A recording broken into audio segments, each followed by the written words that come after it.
नमस्कार, मैं हूं आपके साथ सोनिया चौहान। उत्तराखंड की खबरों में आप सभी का स्वागत है। रुक करते हैं खबरों की ओर। उत्तराखंड विद्यालय परिषद ने 10वीं और 12वीं बोर्ड के परीक्षा परिणाम घोषित कर दिए और जिस पर सीएम पुष्कर सिंह धामी ने ट्वीट करते हुए कहा कि उत्तीर्ण छात्रों को साथ ही उन्होंने बधाई दी और सीएम ने लिखा कि आप के कठिन परिश्रम और लगन का ही ये नतीजा है। मुझे पूरा विश्वास है कि आप आने वाले समय में जो भी राज्य और देश का नाम जरूर रोशन करेंगे। और साथ ही सीएम ने लिखा कि परीक्षा में अनउत्तीर्ण हुए विद्यार्थी निराशा ना हो और साथ ही उनके अभिभावकों को अनुरोध है कि बच्चों पर दबाव ना बनाएं बल्कि उनका साथ दें और ये जीवन में सफलता का आखिरी मापदंड नहीं है और आप सभी पूर्ण मनोयोग से अधिक मेहनत करके प्रयास कर सफलता को प्राप्त कर सकते हैं। उत्तराखंड में 10वीं और 12वीं बोर्ड की परीक्षा का परिणाम घोषित और साथ ही सीएम धामी ने ट्वीट कर सभी छात्रों को दी बधाई और साथ ही फेल हुए छात्रों को भी बंधाई हिम्मत।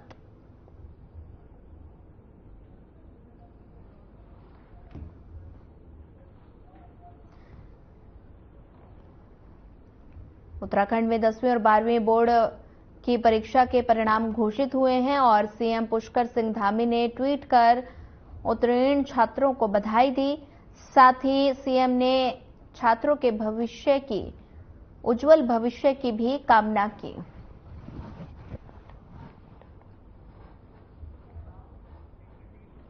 उत्तराखंड विद्यालय शिक्षा परिषद के हाई स्कूल और इंटरमीडिएट परीक्षा 2024 और सुधार परीक्षा दूसरे साल परीक्षा फल घोषित कर दिए गए हैं और इस बार हाई स्कूल में 89.14% और इंटर में 82.63% परीक्षार्थी पास हुए हैं। और साथ ही बता दें कि रिजल्ट घोषित होने के बाद छात्रों में काफी उत्साह देखा जा रहा है। रिजल्ट देखने के लिए कई स्कूल में बच्चे शिक्षकों के साथ मौजूद रहे और परीक्षा फल देखने के बाद एक दूसरे को पास होने की भी बधाई दी।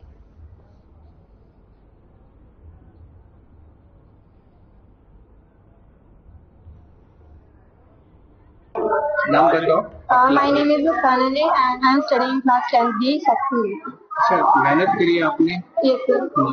तो क्या कहेंगे आज? मतलब बहुत ज्यादा खुशी हो रही है। एक हिसाब से मतलब फैमिली कंडीशन भी तो बहुत ज्यादा ऐसी हो रही थी कि उम्मीद नहीं थी फर्स्ट डिवीजन की, पास होने तक की उम्मीद नहीं थी और फर्स्ट डिवीजन तो कितनी मेहनत करी? तो दूसरे बच्चों को क्या? दूसरे बच्चों की भी उनकी भी मेहनत की। उनको कोई मैसेज देना चाहो? हाँ कि मतलब जो तुम्हें टाइम मिला उसमें पढ़ो, आगे के लिए मत छोड़ो कि आगे कर लेंगे, क्योंकि आगे चल के पता नहीं टाइम पे कौन सी प्रॉब्लम आ जाए, तुम पढ़ ना पाओ, तुम्हारा वो टाइम भी वेस्ट हो जाएगा, फिर आगे वाला टाइम भी वेस्ट हो जाएगा। जब पहले मैं पेपर देने गई थी उस टाइम तो मुझे बहुत ज्यादा घबराहट हो रही थी कि पता नहीं कैसा होगा, कैसा माहौल होगा, कि पता नहीं मैं पेपर दे भी पाऊंगी या नहीं। लेकिन उस टाइम जब मैं क्लास में एंटर हुई और मैंने पेपर देना स्टार्ट किया तो मुझे बहुत अच्छा लगा। मतलब हार्ड भी था और नहीं भी, पर ये था अच्छा था पेपर। पेपर अच्छा था? हाँ जी, पेपर अच्छा था, थोड़ा सिलेबस का भी था और थोड़ा बाहर से भी। समीक्षा न्याल 10th C। कितनी मेहनत करी थी समीक्षा पढ़ाई? मैंने तो कोई ट्यूशन भी नहीं किया था, कोई कोचिंग क्लास भी नहीं किया था कि हर एक बच्चा होता है जिससे पता होता है कि अपने टैलेंट में सब कुछ कर सकता है। सबसे बेस्ट तो सेल्फ स्टडी है। वैसे मैंने पूरा टॉप का रैंक कर ली थी बट मेरी तबियत बहुत खराब हो गई थी डेंगू के चलते, तो मैं 99 नहीं कर पाई, पर मैं 12th में 99 करूंगी अपने जो पूरा टस्ट है आप पे। हर वैसे कभी मैं सेकंड डिवीजन आई है, बहुत खुशी है। सब सब्जेक्ट बहुत हार्ड होते, साइंस इतना हार्ड होता है, मगर मैंने सोचा टॉपिक वाइज लिखा जिससे टीचर को भी लगे कि बच्चे को इतना तो पता है, तो मुझे इतना तो पता था कि सही है। क्या मैसेज देंगे बच्चों को? आगे भी ऐसे लिखते हैं, एक्टिंग प्रैक्टिस और घर में सेल्फ स्टडी करें। अभी राजकीय बालिका कॉलेज राजकीय बोर्ड का रिजल्ट देखा जा रहा है। जैसे कि आपको बताइए कि 165 बच्चे हमारे हाई स्कूल में थे, 135 बच्चे इंटरमीडिएट थे, तो 1 by 1 देखा जा रहा है और काफी उत्साहजनक परिणाम आ रहे हैं। अभी एक बच्ची बड़ी खुश थी, उसे उम्मीद नहीं थी पास हो जाऊंगी और सेकंड डिवीजन उसका मोटिवेशन काम आया। प्रॉब्लम ये थी कि वो खुशी के मारे बहुत रो पड़ी तो मैं पास हो गई। आप लोगों का मॉड्यूल चल रहा है। 99 मार्क्स भी हिंदी में आए हैं, किसी के 89 मार्क्स आए हैं। तो अलग अलग सब्जेक्ट में देख रहे हैं।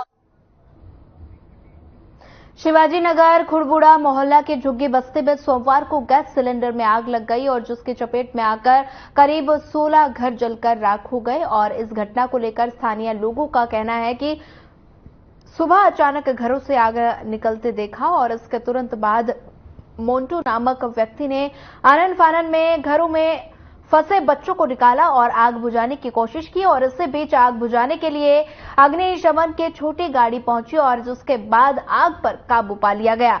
वहीं इस मामले पर मुख्यमंत्री पुष्कर सिंह धामी ने मामले में तुरंत संज्ञान लिया।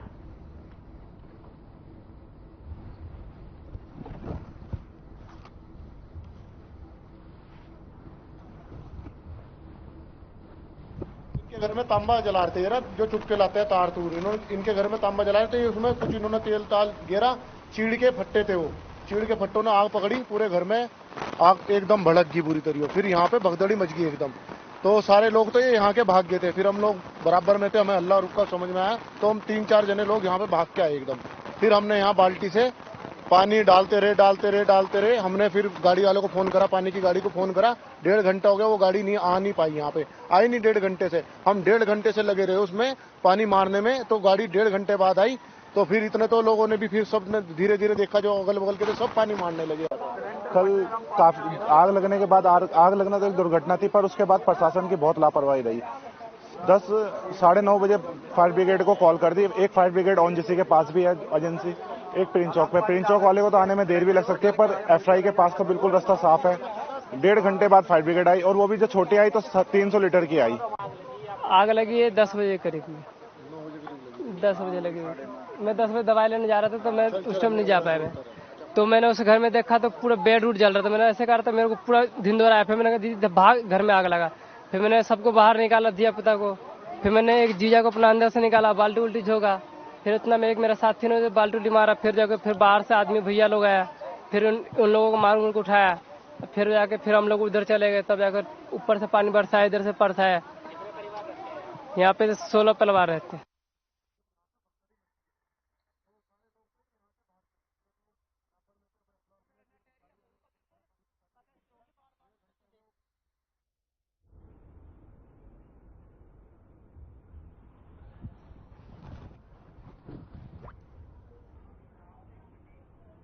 देहरादून के खुड़बुड़ा ब्लॉक के शिवाजी नगर में आग लगने का मामला सामने आया, जहां बता दें कि आगजनी से 17 परिवार शिकार हुए और साथ ही जली हुई झुग्गी झोपड़ी में राहत का कार्य जारी है। और साथ ही बिहारी महासभा की पहल पर मुख्यमंत्री ने संज्ञान लिया और राहत बचाव का कार्य फिलहाल जारी है।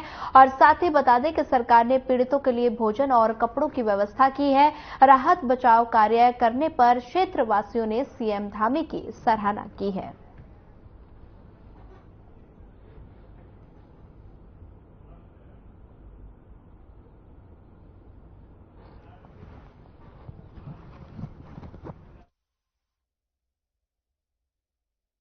आग लगी है 10 बजे करीब में, 10 बजे लगी।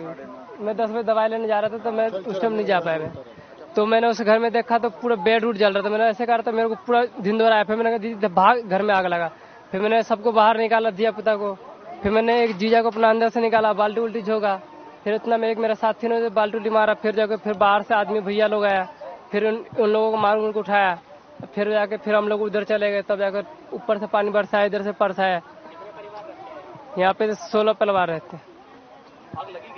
आग लगी वो पीछे कमरे से न पूरा बेड उड जल रहा था, मंदिर की तरफ से तम्बा नहीं जल रहे थे। ये 9 बजे करीब इन्होंने इनके घर में तांबा जला रहे थे यार, जो चुपके लाते हैं तार तूर, इन्होंने इनके घर में तांबा जला रहे थे। उसमें कुछ इन्होंने तेल ताल गिरा, चीड़ के फट्टे थे, वो चीड़ के फट्टों ने आग पकड़ी, पूरे घर में आग एकदम भड़क गई पूरी तरीके। फिर यहाँ पे भगदड़ी मच गई एकदम। तो सारे लोग तो ये यहाँ के भाग गए थे। फिर हम लोग बराबर में थे, हमें अल्लाह रुका समझ में आया, तो हम 3-4 जने लोग यहाँ पे भाग के आए एकदम। फिर हमने यहाँ बाल्टी से पानी डालते रहे। हमने फिर गाड़ी वालों को फोन करा, पानी की गाड़ी को फोन करा। 1.5 घंटा हो गया, वो गाड़ी नहीं आ नहीं पाई, यहाँ पे आई नहीं 1.5 घंटे से। हम 1.5 घंटे से लगे रहे उसमें पानी मारने में, तो गाड़ी 1.5 घंटे बाद आई। तो फिर इतने तो लोगों ने भी फिर सब ने धीरे धीरे देखा, जो अगल बगल के थे सब पानी मारने लगे। कल काफी आग लगने के बाद आग लगना तो एक दुर्घटना थी, पर उसके बाद प्रशासन की बहुत लापरवाही रही। 9:30 बजे फायर ब्रिगेड को कॉल कर दी। एक फायर ब्रिगेड ओनजीसी के पास भी है एजेंसी, एक प्रिंस चौक पे। प्रिंस चौक वाले को तो आने में देर भी लग सकती है, पर एफआई के पास तो बिल्कुल रास्ता साफ है। 1.5 घंटे बाद फायर ब्रिगेड आई, और वो भी जो छोटी आई तो 300 लीटर की आई। उसके बाद जब फायर ब्रिगेड की टीम आई, पुलिस और वो अंदर घुसने को राजी नहीं। आग ऊपर चलती जा रही थी, ये पीछे वालों घरों के अंदर जा रही थी आग बढ़ने को। फिर जब बड़ी गाड़ी आई, इधर से फायर ब्रिगेड का पाइप लेके हम अंदर घुसे, आग बुझाई। पुलिस वाले हमें मना कर रहे कि भाई सिलेंडर फट जाएंगे, आग लग जाएगी और ज्यादा। कल यहाँ पे भीषण आग लग गई थी, लगभग उसमें 17 परिवार हमारे ग्रसित हुए हैं। अच्छा ये रहा कि किसी का जान का हानि नहीं हुआ है, लेकिन लगभग इनका पूरा सामान जल के खाक हो गया है। यहाँ पे एक 500-700 गज के प्लॉट है, जिसमें लगभग 30 झुग्गी बना करके कोई लोकल यहाँ के लोग हैं जिन्होंने रखा हुआ था, जिसमें सारा सामान उनका जल गया है। वहाँ पे राहत सामग्री या राहत पहुँचाना बड़ा मुश्किल है, ऐसा जगह था। फिर भी अभी हमारे टीम कल से ही लगी हुई है, सारा जायजा ले रही है कि किनका क्या हुआ है। यहाँ पे एक लोकल पार्षद, उनके घर पे अभी सब लोग रह रहे हैं। टिका हुआ टेंट भी लगा दिया है बगल में। हम लोग बिहारी महासभा की तरफ से राशन की व्यवस्था करवाया गया है। मैं सर्वप्रथम अपने क्षेत्रीय लोगों का, अपने भाई बहनों का, जितने हमारे आस पड़ोस के लोग हैं, मैं इसमें हमारे टिंकू है, मोन्टू है, भोला सिंह है, कुलदीप है, ये सभी लड़के जितने आसपास के हैं, बहुत लड़कों ने सहयोग करा, जिससे हमने इस आपदा में एक दूसरे का सहयोग करके इस बड़ी घटना को रोक पाए। और द्वितीय मैं जो सहयोग धन्यवाद करूंगा प्रशासन का करूंगा, क्योंकि भला ही 15-20 मिनट थोड़ा लेट से ही सही, पर समय से सब लोग आगे थे, उनकी वजह से हमें बहुत सहयोग मिला।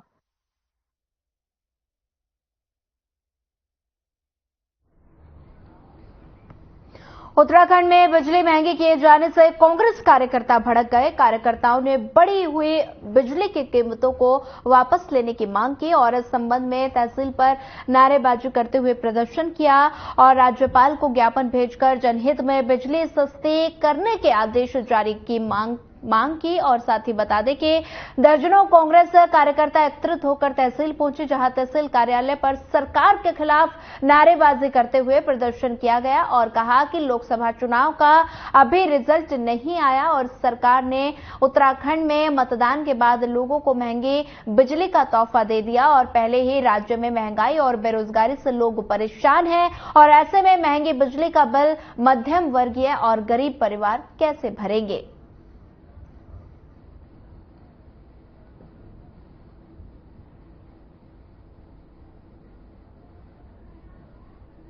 पद है कि पर्यटन नगरी है, तीर्थ नगरी है ऋषिकेश। पूरे विश्व से यहाँ लोग पहुंचते हैं, यहाँ दूर दूर से लोग यहाँ आ रहे हैं। मगर जिस तरीके से शराब के ठेके खोले जा रहे हैं, अब तो बिल्कुल ऋषिकेश के बीचों बीच शराब की दुकानें खुल गई हैं और चारों ओर। यहाँ पहले रायवाला में ठेका हुआ करता था जब हम सुनते थे, या रानी पोखरी में ठेका शराब का ठेका हुआ करता था, मगर आज बीचों बीच ठेका खुल रहा है। गुमानी वाला में भी शराब का ठेका खोला जा रहा है। यहाँ से आज हमारे सब कार्यकर्ता वहां पहुंच भी रहे हैं, अपना विरोध दर्ज कर रहे हैं और सरकार को हमारी बात सुननी होगी। और क्योंकि जनता की अगर सरकार नहीं मानेगी, हम जन मुद्दे लेकर सरकार के बीच में आ रहे हैं और अगर ऐसे ही शराब परोसी जा रही है ऋषिकेश नगरी में, तो इसका खामियाजा आने वाले नगर निकाय के चुनाव में सरकार को भुगतने के लिए तैयार रहना चाहिए। विरोध प्रदर्शन है ये राज्य सरकार ने। अभी देखिए लोकसभा चुनाव है, रिजल्ट भी नहीं आया है और राज्य में आचार संहिता, आदर्श संहिता विद्यमान है।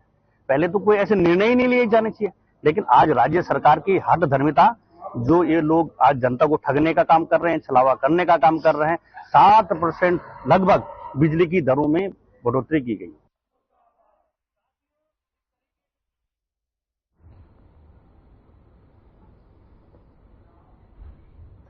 ड्रग फ्री उत्तराखंड अभियान के तहत एसटीएफ लगातार एक्शन मोड में नजर आ रहा है। राजधानी देहरादून के रायपुर क्षेत्र से एसटीएफ ने 2 चरस तस्करों को गिरफ्तार किया और इस बात को लेकर एसटीएफ के एसएसपी आयुष अग्रवाल ने कहा कि गिरफ्तार हुए अभियुक्तों में से एक नेपाल का निवासी है, जिसके कब्जे से 3 किलो 400 ग्राम चरस बरामद की गई और साथ ही उन्होंने कहा कि ये कमर्शियल रिकवरी है और इसलिए इसकी वित्तीय जांच भी बैठाई जाएगी। अगर कोई संपत्ति इन्होंने नशे के कारोबार के लिए इस्तेमाल की होगी तो उसे भी जब्त किया जाएगा।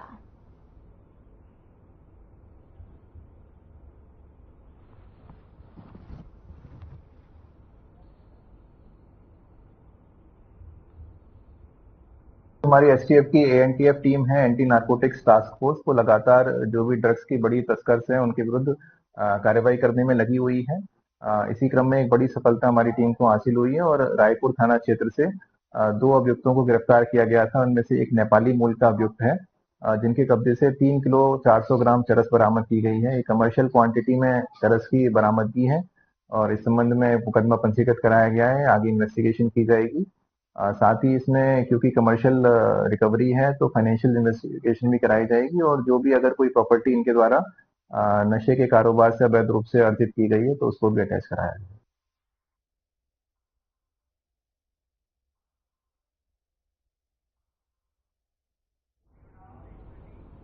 उत्तराखंड एसटीएफ ने बांदा जेल अधीक्षक को विदेशी नंबर से कॉल करके जान से मारने की धमकी देने के मामले में एक फर्जी कॉल सेंटर का खुलासा करते हुए एक आरोपी को गिरफ्तार किया।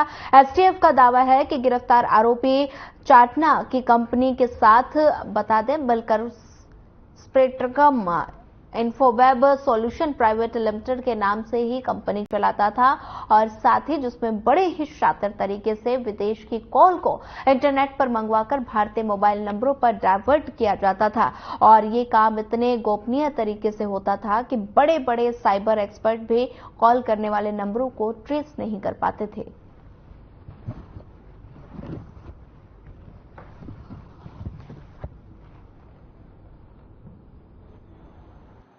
देखिए, पिछले माह एक सूचना प्राप्त हुई थी जिसमें कि बांदा जेल की सुपरिंटेंडेंट को एक थ्रेट कॉल आई थी और वो देहरादून के किसी लैंडलाइन नंबर से आई थी। इस संबंध में हमारे द्वारा जांच प्रारंभ की गई थी। साथ ही इसमें डीओटी से भी संपर्क किया गया था। उनके द्वारा भी उनका एक रिकविन पोर्टल होता है जिसमें कि लोग इंटरनेशनल कॉल्स अगर किसी इंडियन नंबर से आती है तो उसको रिपोर्ट कर सकते हैं। तो वहां से भी इन नंबर्स के विरुद्ध में कुछ शिकायतें डीओटी के माध्यम से प्राप्त हुई थी। तो इन सभी का हमने एनालिसिस किया था और कल एक इलीगल टेलीफोन एक्सचेंज को हमने पकड़ा है और इसमें जो मुख्य आरोपी था जो कि इसको चला रहा था, अनुराग गुप्ता, इसको गिरफ्तार किया गया है।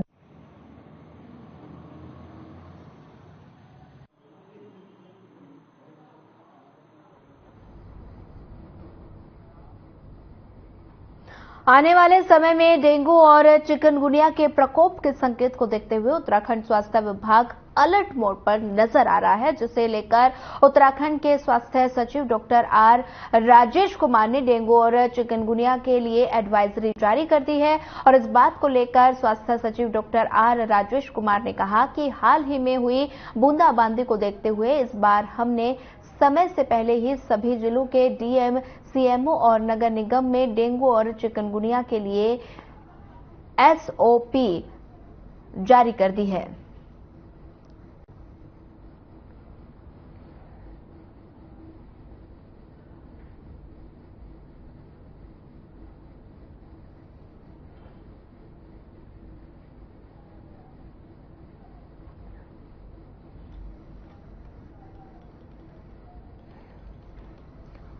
अलर्ट मोड में स्वास्थ्य विभाग आपको बता दें कि डेंगू और चिकनगुनिया को लेकर एडवाइजरी जारी की गई है और वहीं मॉनिटरिंग करने के लिए भी निर्देश दिए गए हैं। देहरादून में अलर्ट मोड पर स्वास्थ्य विभाग डेंगू और चिकनगुनिया को लेकर एडवाइजरी जारी की गई है और साथ ही मॉनिटरिंग करने के लिए भी निर्देश जारी कर दिए गए हैं।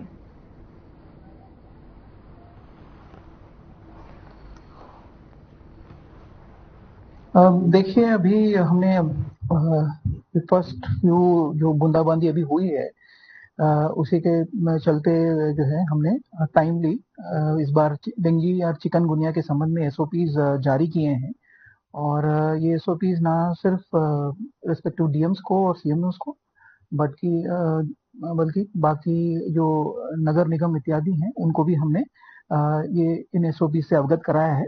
इसमें 3-4 बातें हमने प्रमुखता से रखी हैं। सबसे इम्पोर्टेंट हमने सोर्स रिडक्शन की बात कही है, जो एक प्रिवेंटिव मेजर है और इस बात पे भी एम्फसाइज किया गया है कि पानी को कहीं किसी भी जगह पे एक साथ एकत्रित ना किया जाए और जो इनमें लार्वे पनपते हैं, जहाँ स्टैग्नेंट वाटर होता है वहाँ जहाँ पे लार्वे पनपते हैं वहाँ पे सोर्स रिडक्शन की कार्रवाई की जाए।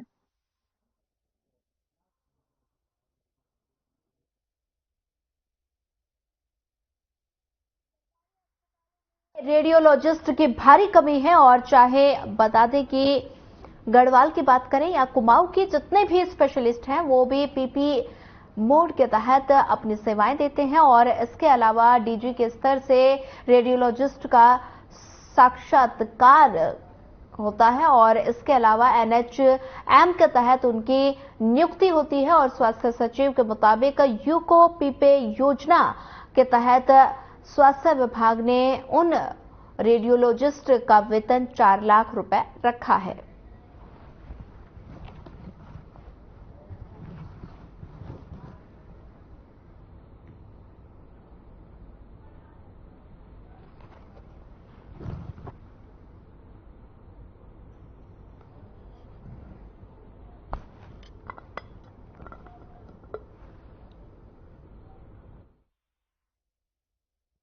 देखिए, जितने भी स्पेशलिस्ट हैं उनकी जो नियुक्ति होती है, एक तो हम पब्लिक सर्विस कमीशन के माध्यम से करते हैं और इसके अलावा डीजी के स्तर पे भी जो है हर हफ्ते इंटरव्यू होता है स्पेशलिस्ट का। इसके अलावा एनएचएम के थ्रू भी हम लोग स्पेशलिस्ट को रिक्रूट करते हैं और यूको पीपे योजना जो है उसमें भी हमने लगभग 4 लाख तक का जो है तनख्वाह रखा है और इसमें हमने कई रेडियोलॉजिस्ट को भी नियुक्त किया है। ये योजना चल रही है और स्लोली हम जो गैप है हम उसको ब्रिज कर रहे हैं। लालकुआं के हल्दूचोड़ क्षेत्र में बीते दिनों हाईवे पर आवारा जानवर ने युवक पर हमला कर दिया और जिससे युवक की मौत हो गई और जिसके बाद प्रशासन के निर्देश पर लालकुआं नगर में नगर पंचायत और राजस्व विभाग की टीम ने आवारा पशुओं को पकड़ने का काम शुरू कर दिया और साथ ही टीम नगर में घूम रहे पशुओं के कान में लगे टैग से उनके स्वामियों के बारे में जानकारी जुटा रही है और इस आधार पर जानवरों को छोड़ने वाले स्वामियों के खिलाफ कानूनी कार्रवाई की जाएगी।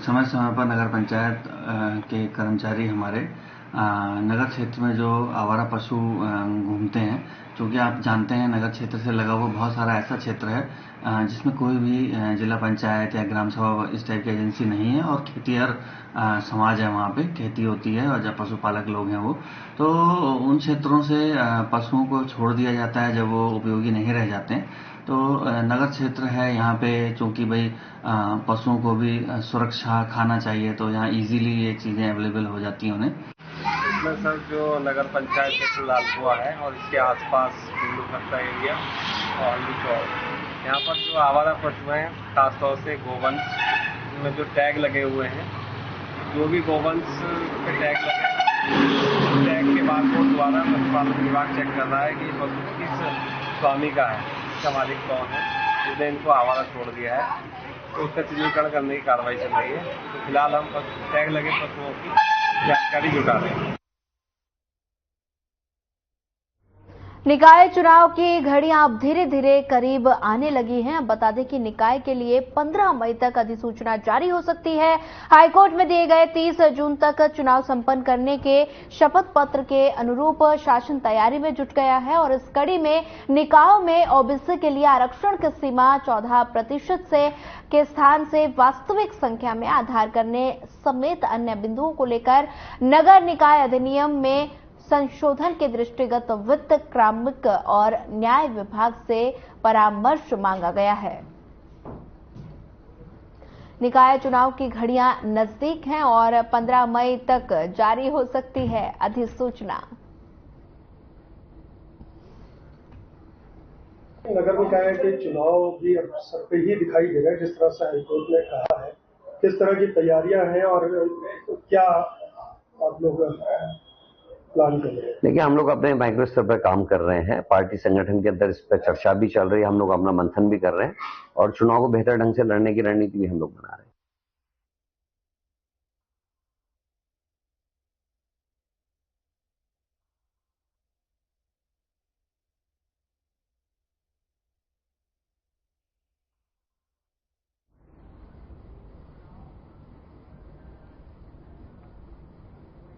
फिलहाल इस बुलेटिन में इतना ही। ज्यादा खबरों के लिए बने रहिए हमारे साथ। नमस्कार।